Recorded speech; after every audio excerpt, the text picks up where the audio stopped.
ফটোমি কৰিব আহিছা, অসমখন ধ্বংস কৰিব আহিছা। ইতিহাস নাজানা মূৰ্খ কৰবা হয় কোন তুমি? তোমাৰ বাপেকে কৰিছে নেকি স্বাধীনতা সংগ্ৰাম? চিতু বৰাই কৈছে গৈ আছো কিতাপ ওলাবলৈ, কি কাটাতাৰ। What is কাটাতাৰ?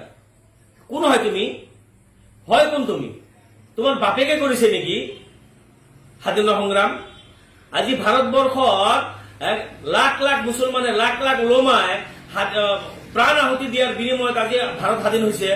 আজি যিটো যোৱাকালি স্বাধীনতা দিৱস পালন কৰা হৈছে, আজি স্বাধীনভাৱে মুক্তভাৱে কথা কব পাৰিছা, আজি যি নেতাগিৰি কৰিব পাৰিছা, যিদম দাদাগিৰি কৰি আছা, এইটো লাখ লাখ মুছলমানৰ শ্বহীদৰ বিনিময়ত, কেঁচা তেজৰ বিনিময়ত ভাৰতবৰ্ষ স্বাধীন হৈছে। গতিকে এই ধৰণৰ কথাৰ পৰা আঁতৰি থাকা বুজিছা। চিতু বৰুৱা, তুমি যি ধৰণৰ এটা উৎপাত আৰম্ভ কৰিছা, যি উদ্ভণ্ডালি আৰম্ভ কৰিছা, তুমি কিমান কেনেকুৱা নেতা আমি নাজানো।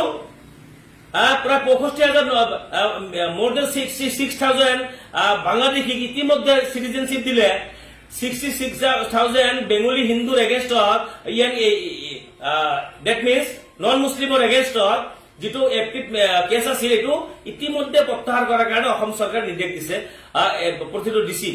তুমি দেখা পোৱা নাই? ক'ত থাকা তুমি? ম্যানমাৰত গৈছিলা নেকি? তুমি ম্যানমাৰত আছিলা নেকি তেতিয়া? তোমাৰ প্ৰতিবাদ দেখা নাপালো।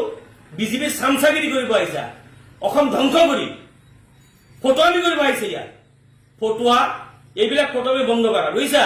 এইবিলাক ফটোৱামি, তুমি ফটোৱামি কৰিব নগা লগত কৰাচোন। চাওক কিয় আজি ধৰ্ণা দিছা, কিয় হেং দাং লৈ কিয় যোৱা নাই? নাগাই যেতিয়া অসমীয়াক আজি গুলিয়ালে, কিয় ধৰ্ণা দিব গৈছিলা? কিয় হেং দাং লৈ যোৱা নাই? ক'ত গৈছে তোমাৰ হেং দাং? ফটোৱামি কৰিব আহিছা, অসমখন ধ্বংস কৰিব আহিছা। ইতিহাস নাজানা মূৰ্খ কৰবা। মূৰ্খ।